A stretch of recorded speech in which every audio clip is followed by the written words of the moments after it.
Hello, what's up guys? Ang banta ni Jermar Charlo kay Jose Benavides. Marlon Tapales, kumpiyansang ma-upset niya si Naoya Inoue sa darating niya laban. So bago natin umpisahan ang topic na to, intro muna tayo para swabe yung kwentuhan natin sa mga bago sport. Let's go!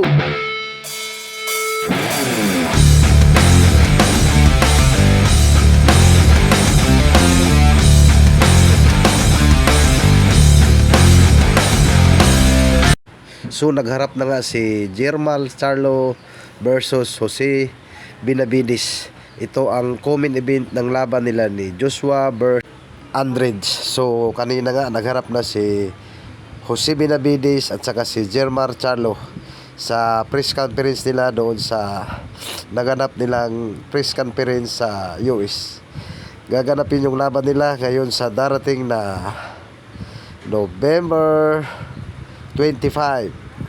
So nag-face off na nga kanina, nagbanta si Jermar Charlo na hindi na paabutin sa desisyon ang laban kontra kay Jose Benavides. Sa di po na kayo kilala kay Jermar Charlo, undefeated po ito, kapatid po ito ni Jermel Charlo. Ito po si Jermar Charlo ay may nakakatakot na kartada.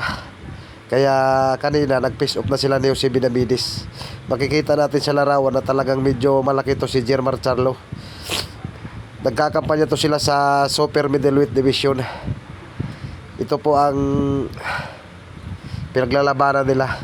Common event ito sa laban ni Joshua versus Andrade na gaganapin sa November 25. Kaya nagbanta nga po to si Jermar Charlo na hindi na paabutin sa desisyon ang laban nila kontra ni Jose Benavides.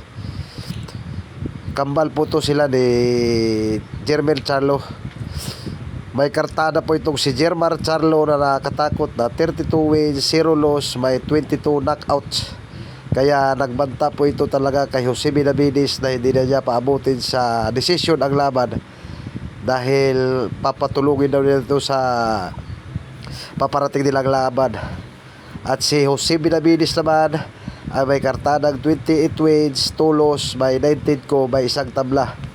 So yun po ang update natin ngayon sa araw na ito, araw ng Miyerkules. Kaya nag-face off na ko kanina, nagharap na si Jose Benavides at saka si Jermar Charlo.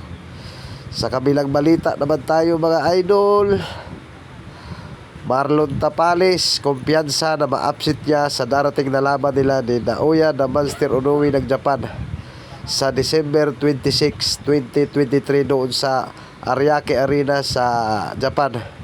Kaya tiwala talaga si Marlon Tapales na siya ang magiging kauna-unahang undisputed sa super bantamweight dito sa ating bansa dahil wala po tayong undisputed dito sa Pilipinas. At saka history din na siya ang kauna-unahang makatalo sa The Monster ng Japan na si Naoya Inoue. So hanggang dito na lang ang topic natin ito. Maraming salamat po. Bye bye. Hasta la vista.